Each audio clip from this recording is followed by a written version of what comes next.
The Reading Lantern presents Beauty and the Beast by Charles Perrault. Once upon a time, there lived a merchant who was exceedingly rich. He had 6 children, 3 boys, and 3 girls, and, being a sensible man, he spared no expense upon their education, but engaged tutors of every kind for them. All his daughters were pretty, but the youngest especially was admired by everybody. When she was small, she was known simply as the Little Beauty, and this name stuck to her, causing a great deal of jealousy on the part of her sisters. This youngest girl was not only prettier than her sisters, but very much nicer. The 2 elder girls were very arrogant as a result of their wealth. They pretended to be great ladies, declining to receive the daughters of other merchants, and associating only with people of quality. Every day they went off to balls and theaters, and for walks in the park, with many a jibe at their little sister, who spent much of her time in reading good books.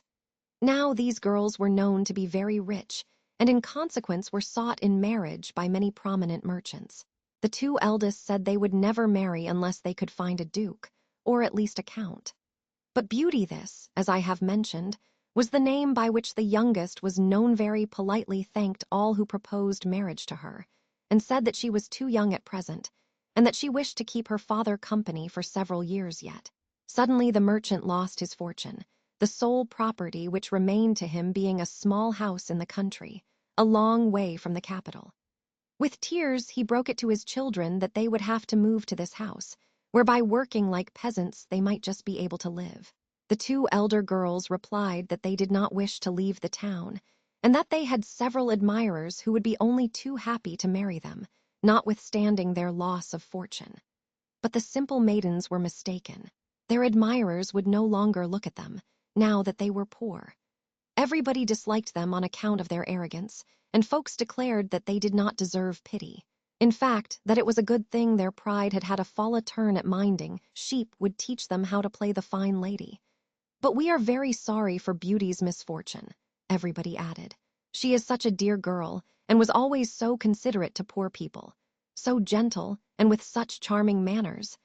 There were even several worthy men who would have married her, despite the fact that she was now penniless. But she told them she could not make up her mind to leave her poor father in his misfortune, and that she intended to go with him to the country, to comfort him and help him to work. Poor Beauty had been very grieved at first over the loss of her fortune, but she said to herself, "However much I cry, I shall not recover my wealth, so I must try to be happy without it." When they were established in the country, the merchant and his family started working on the land. Beauty used to rise at 4 o'clock in the morning, and was busy all day looking after the house and preparing dinner for the family. At first she found it very hard, for she was not accustomed to work like a servant, but at the end of a couple of months she grew stronger, and her health was improved by the work. When she had leisure she read, or played the harpsichord, or sang at her spinning wheel. Her 2 sisters, on the other hand, were bored to death. They did not get up till 10 o'clock in the morning, and they idled about all day. Their only diversion was to bemoan the beautiful clothes they used to wear and the company they used to keep. "Look at our little sister," they would say to each other. "Her tastes are so low and her mind so stupid that she is quite content with this miserable state of affairs." The good merchant did not share the opinion of his 2 daughters, for he knew that Beauty was more fitted to shine in company than her sisters.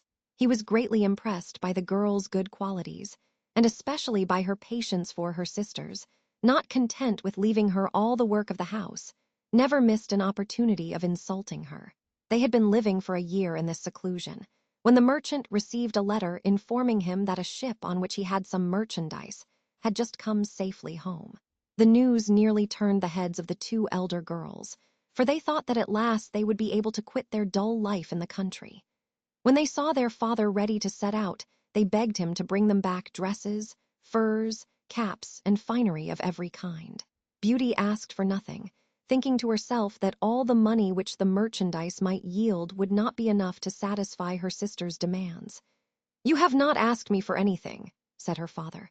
"As you are so kind as to think of me," she replied, "please bring me a rose, for there are none here." Beauty had no real craving for a rose, but she was anxious not to seem to disparage the conduct of her sisters. The latter would have declared that she purposely asked for nothing in order to be different from them. The merchant duly set forth, but when he reached his destination, there was a lawsuit over his merchandise, and after much trouble he returned poorer than he had been before. With only 30 miles to go before reaching home, he was already looking forward to the pleasure of seeing his children again, when he found he had to pass through a large wood. Here he lost himself. It was snowing horribly. The wind was so strong that twice he was thrown from his horse, and when night came on he made up his mind. He must either die of hunger and cold or be eaten by the wolves that he could hear howling all about him. Suddenly he saw, at the end of a long avenue of trees, a strong light. It seemed to be some distance away, but he walked towards it, and presently discovered that it came from a large palace, which was all lit up. The merchant thanked heaven for sending him this help, and hastened to the castle. To his surprise, however, he found no one about in the courtyards. His horse, which had followed him, saw a large stable open and went in, and on finding hay and oats in readiness, the poor animal, which was dying of hunger, set to with a will. The merchant tied him up in the stable and approached the house, where he found not a soul. He entered a large room. Here there was a good fire, and a table laden with food, but with a place laid for one only. The rain and snow had soaked him to the skin, so he drew near the fire to dry himself.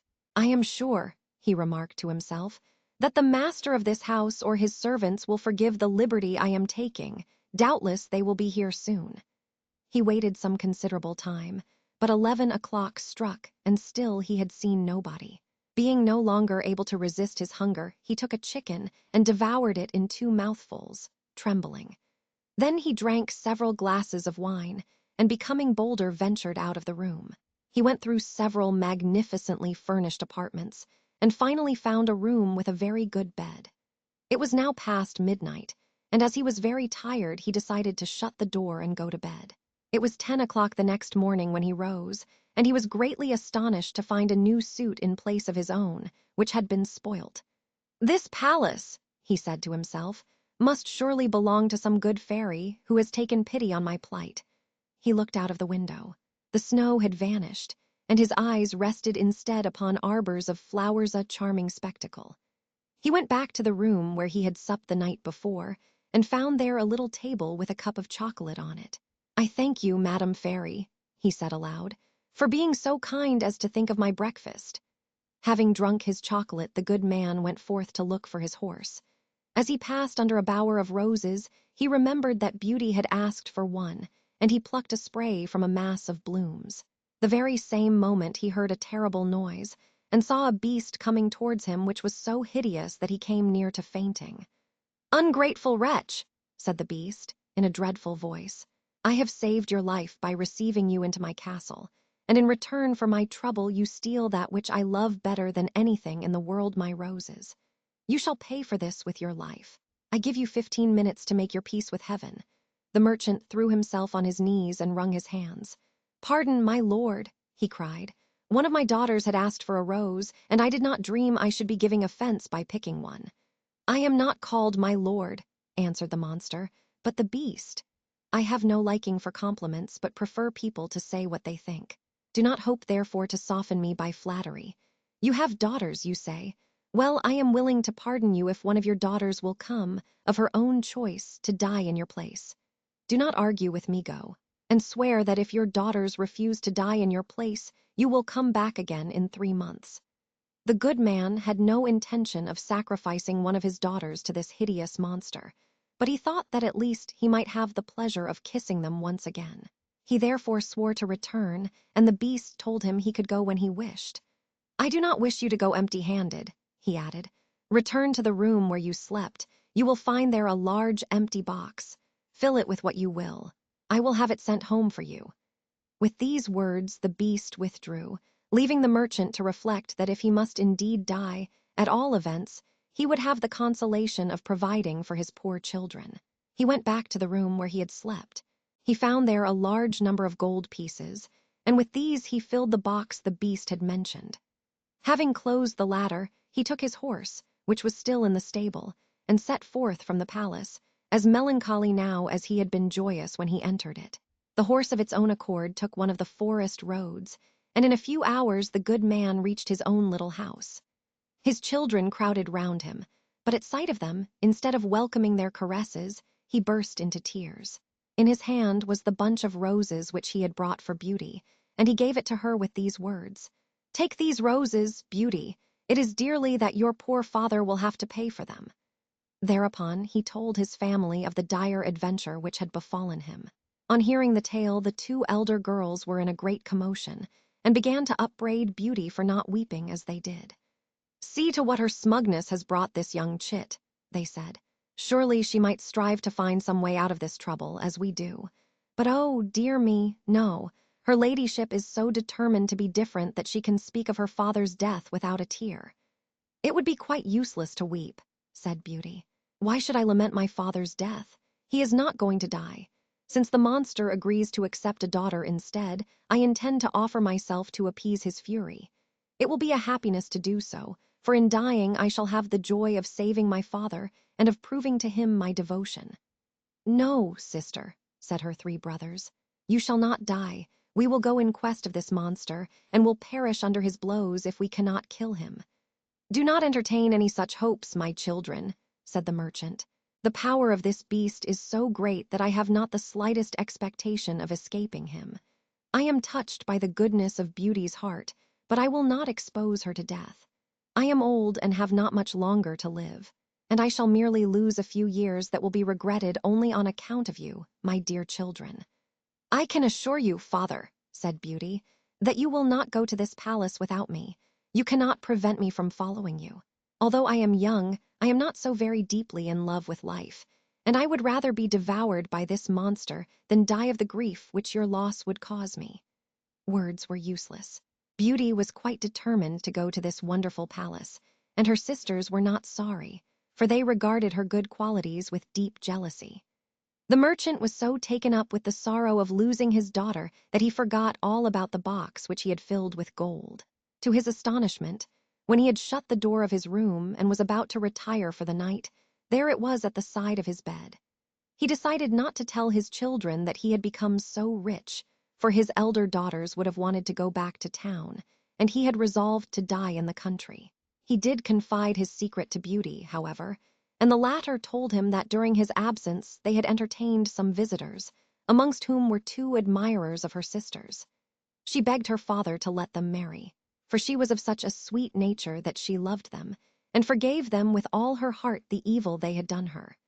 When Beauty set off with her father, the two heartless girls rubbed their eyes with an onion, so as to seem tearful. But her brothers wept in reality, as did also the merchant. Beauty alone did not cry, because she did not want to add to their sorrow. The horse took the road to the palace, and by evening they espied it all lit up as before. An empty stable awaited the nag, and when the good merchant and his daughter entered the great hall, they found there a table magnificently laid for two people. The merchant had not the heart to eat, but Beauty, forcing herself to appear calm, sat down and served him. Since the beast had provided such splendid fare, she thought to herself, he must presumably be anxious to fatten her up before eating her. When they had finished supper, they heard a terrible noise. With tears, the merchant bade farewell to his daughter, for he knew it was the beast.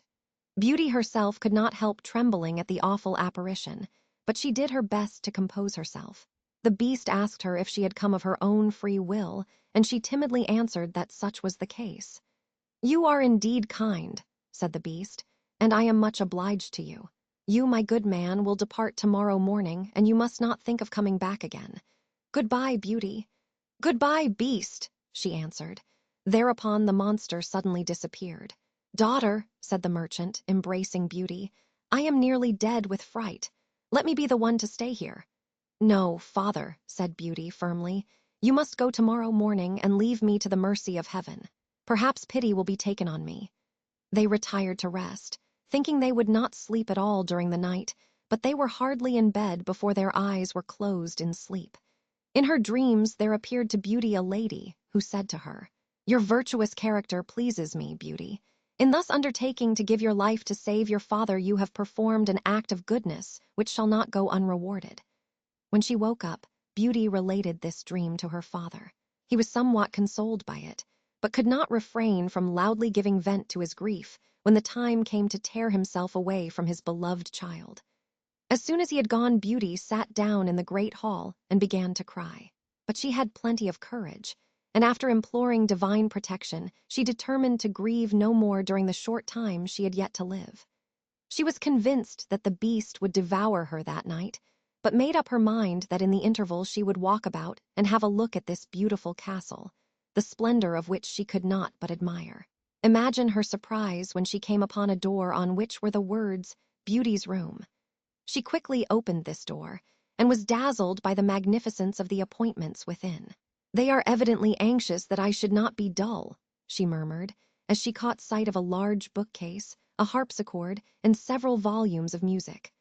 A moment later another thought crossed her mind. "If I had only a day to spend here," she reflected, "such provision would surely not have been made for me." This notion gave her fresh courage. She opened the bookcase and found a book in which was written, in letters of gold, "Ask for anything you wish. You are mistress of all here." "Alas," she said with a sigh, "my only wish is to see my poor father and to know what he is doing." As she said this to herself, she glanced at a large mirror. Imagine her astonishment when she perceived her home reflected in it and saw her father just approaching. Sorrow was written on his face, but when her sisters came to meet him, it was impossible not to detect, despite the grimaces with which they tried to simulate grief, the satisfaction they felt at the loss of their sister. In a moment the vision faded away, yet Beauty could not but think that the beast was very kind, and that she had nothing much to fear from him. At midday she found the table laid, and during her meal she enjoyed an excellent concert, though the performers were invisible. But in the evening, as she was about to sit down at the table, she heard the noise made by the beast and quaked in spite of herself. "Beauty," said the monster to her, "may I watch you have your supper?" "You are master here," said the trembling Beauty. "Not so," replied the beast. "It is you who are mistress. You have only to tell me to go if my presence annoys you, and I will go immediately. Tell me now, do you not consider me very ugly?" "I do," said Beauty, "since I must speak the truth. But I think you are also very kind." "It is as you say," said the monster, "and in addition to being ugly, I lack intelligence. As I am well aware, I am a mere beast." "It is not the way with stupid people," answered Beauty, "to admit a lack of intelligence.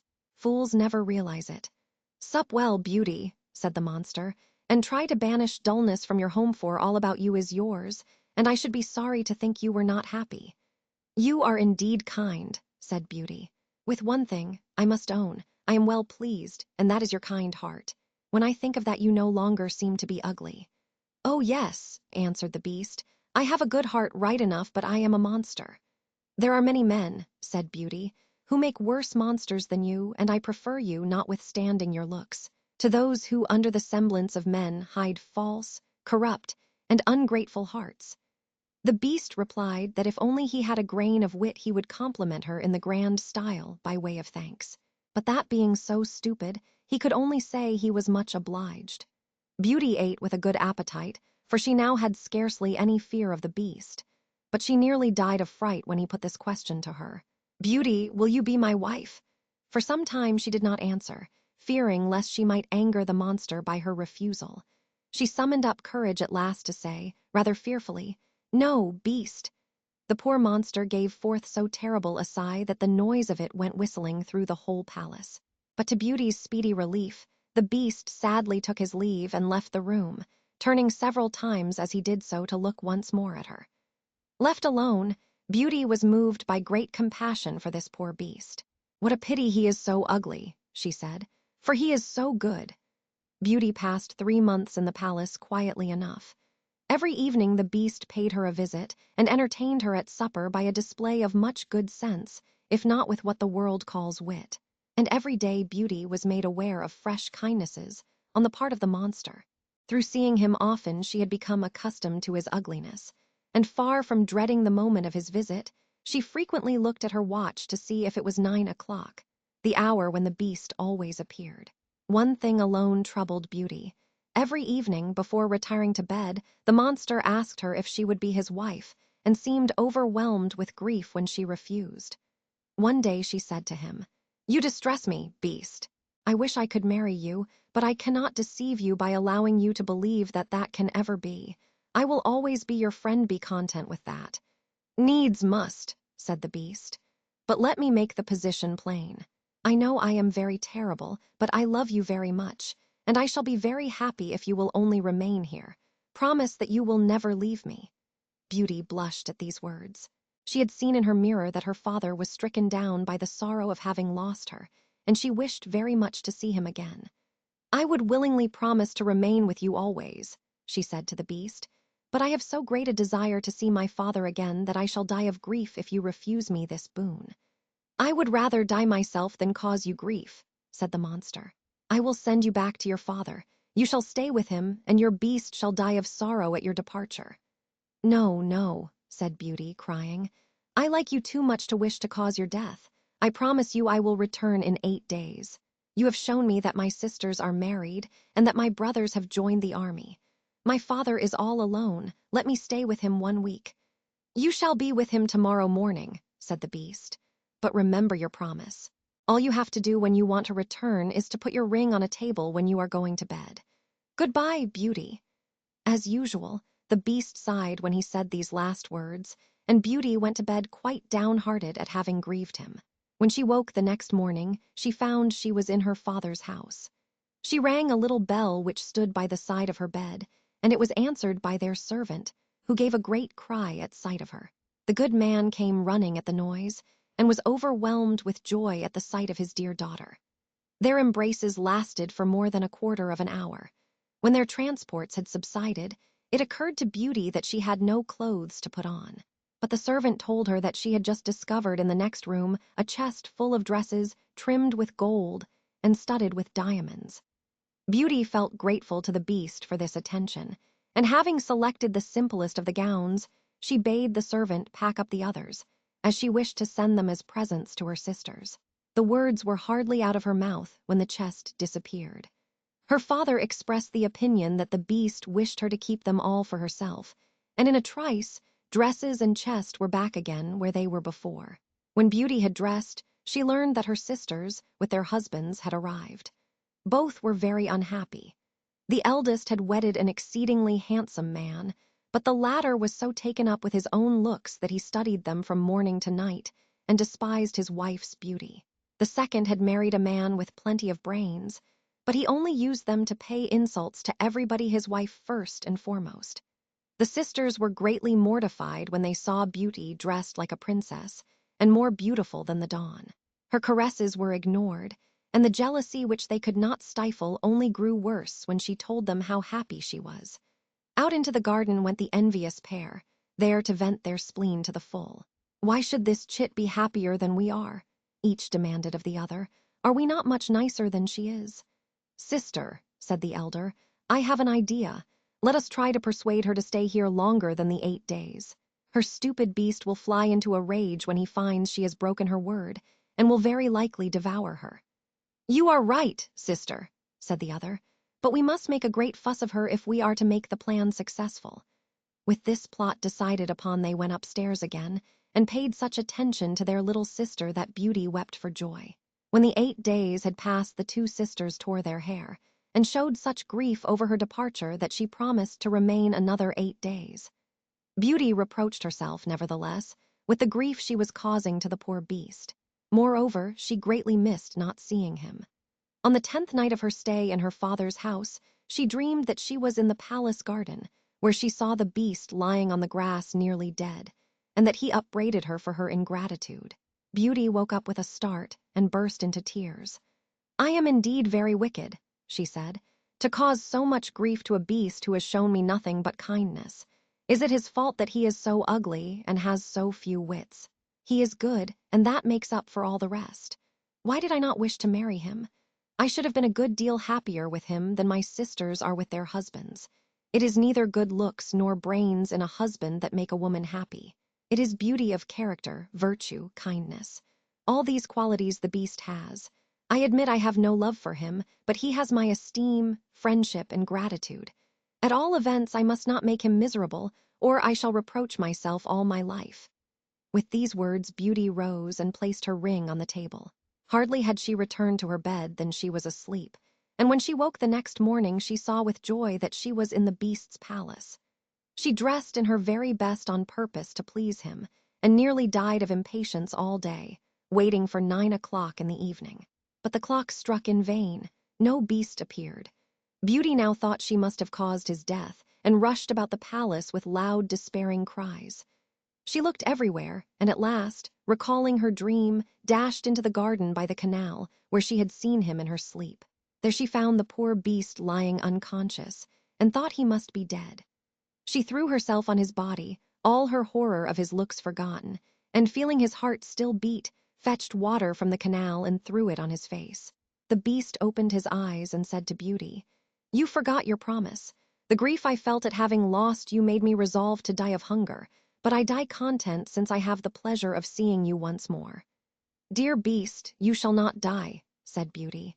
"You shall live and become my husband. Here and now I offer you my hand, and swear that I will marry none but you. Alas, I fancied I felt only friendship for you, but the sorrow I have experienced clearly proves to me that I cannot live without you." Beauty had scarce uttered these words when the castle became ablaze with lights before her eyes. Fireworks, music hall proclaimed a feast, but these splendors were lost on her. She turned to her dear beast, still trembling for his danger. Judge of her surprise now. At her feet she saw no longer the beast, who had disappeared, but a prince, more beautiful than Love himself, who thanked her for having put an end to his enchantment. With good reason were her eyes riveted upon the prince, but she asked him nevertheless where the beast had gone. "You see him at your feet," answered the prince. "A wicked fairy condemned me to retain that form until some beautiful girl should consent to marry me, and she forbade me to betray any sign of intelligence. You alone in all the world could show yourself susceptible to the kindness of my character, and in offering you my crown I do but discharge the obligation that I owe you." In agreeable surprise, Beauty offered her hand to the handsome prince, and assisted him to rise. Together they repaired to the castle, and Beauty was overcome with joy to find, assembled in the hall, her father and her entire family. The lady who had appeared to her in her dream had had them transported to the castle. "Beauty," said this lady, who was a celebrated fairy, "come and receive the reward of your noble choice. You preferred merit to either beauty or wit, and you certainly deserve to find these qualities combined in one person. It is your destiny to become a great queen, but I hope that the pomp of royalty will not destroy your virtues. As for you, ladies," she continued, turning to Beauty's two sisters, "I know your hearts and the malice they harbor. Your doom is to become statues, and under the stone that wraps you round to retain all your feelings. You will stand at the door of your sister's palace, and I can visit no greater punishment upon you than that you shall be witnesses of her happiness. Only when you recognize your faults can you return to your present shape, and I am very much afraid that you will be statues forever. Pride, ill temper, greed, and laziness can all be corrected, but nothing short of a miracle will turn a wicked and envious heart." In a trice, with a tap of her hand, the fairy transported them all to the prince's realm, where his subjects were delighted to see him again. He married Beauty, and they lived together for a long time in happiness the more perfect, because it was founded on virtue. Thank you for listening. If you enjoyed this story, don't forget to follow the reading lantern and let its light guide you to your next great tale.